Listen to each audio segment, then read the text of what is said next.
با سلام و درود خدمت دوستان عزیز. خیلی از من میپرسن که در کارگاه هوش مصنوعی چه اتفاقی میفته، چه کارهایی انجام میدین. و امروز تصمیم گرفتم که بخشی از تولیدات و تجارب دوستانی که در کارگاه من کار کردن و در طی همین هفته گذشته برای من ارسال کردن رو با شما به اشتراک بذارم. از صفحه تلگرام شروع میکنم. کاری که خانم زاد مهدی برای نمایشگاه یلدا به روایت هوش مصنوعی انجام داده بودن رو با هم میبینیم. کلی کارهای متنوع انجام داده بودن، کارهای خیلی خیلی خاص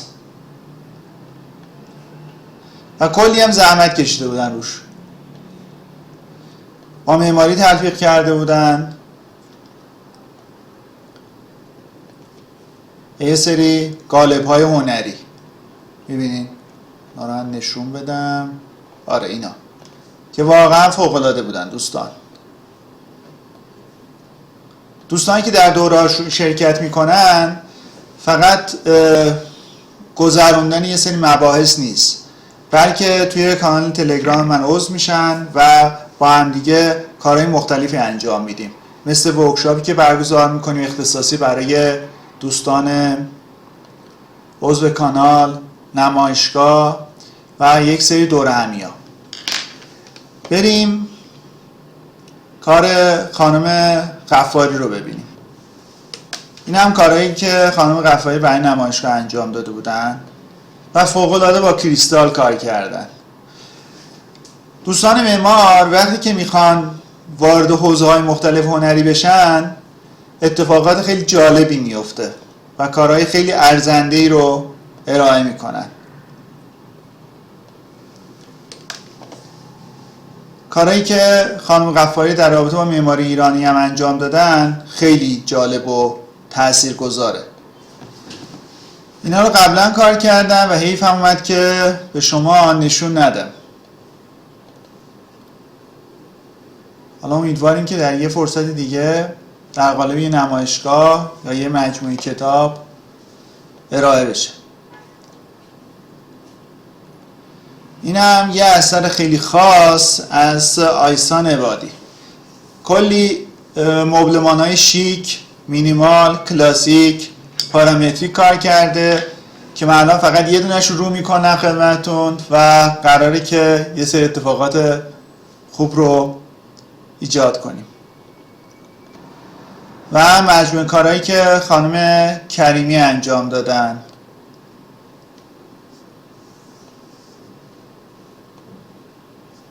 خیلی فعال، خیلی اکتیو در زمینه‌های مختلف دارن فعالیت میکنن.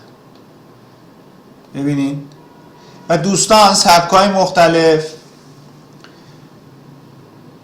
و متریال‌های مختلف، نورپردازی مختلف و حتی ترکیبی از دیدگاه‌ها، سبک‌های مختلف رو با هم دیگه خیلی راحت میتونن تجربه بکنن. مثلا سبک کلاسیک رو با پارامتریک، باروک رو با پارامتریک قاطی کرده بودیم، خیلی جالب شده بود. و همون نگاه ترکیبی رو که من به دوستان آموزش میدم میارن توی طراحی مبلمان، میارن توی طراحی جواهرات، طراحی لباس. ببین فوق‌العاده، کارهای خیلی خیلی خاص. معمارا در حقیقت روایتی که از فرم و فضا دارن وقتی وارد طراحی مثلا لوگو میشه، طراحی مبلمان میشه و بقیه موارد تصویرسازی میشه، خیلی جالبه. یه حالت سه‌بعدی فضایی و با یه روایتی که پشت هر کدوم از این آثار وجود داره برمیگرده به اون تخیلی که دوستان معمار از درگیریشون با فضا، از درگیریشون با جامعه، تاریخ، فلسفه و از این طرف با اجرا، مشکلات اجرا، کارهای واقعا عالیه. و همچنین کارهایی که خانم امید انجام دادن و خیلی از این کار خوشم اومد. ببینید سقف پارامتریک فوق‌العاده است و پایینم که یه سبک تقریبا مدرن. یک کتاب فروشی رو میخواستن طراحی بکنن.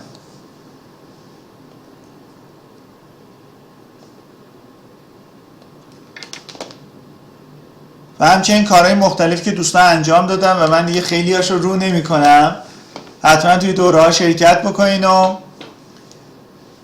با من بتونین بهترین ها رو خلق کنین. هر سوالی باشه در مورد دوره من در خدمتتون هستم.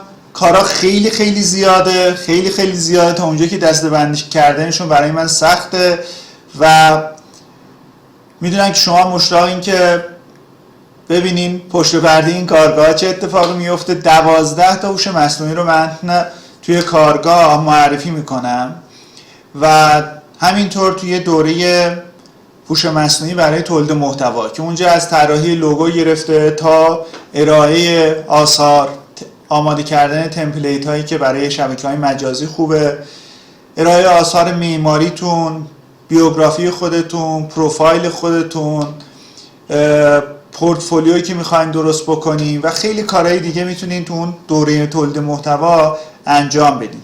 زبانتون از زبان انگلیسی هم تو هر دو دوره تقویت میشه دوستان. اگر سوالی داشتین برای من کامنت بذارین. خوب باشید دوستان.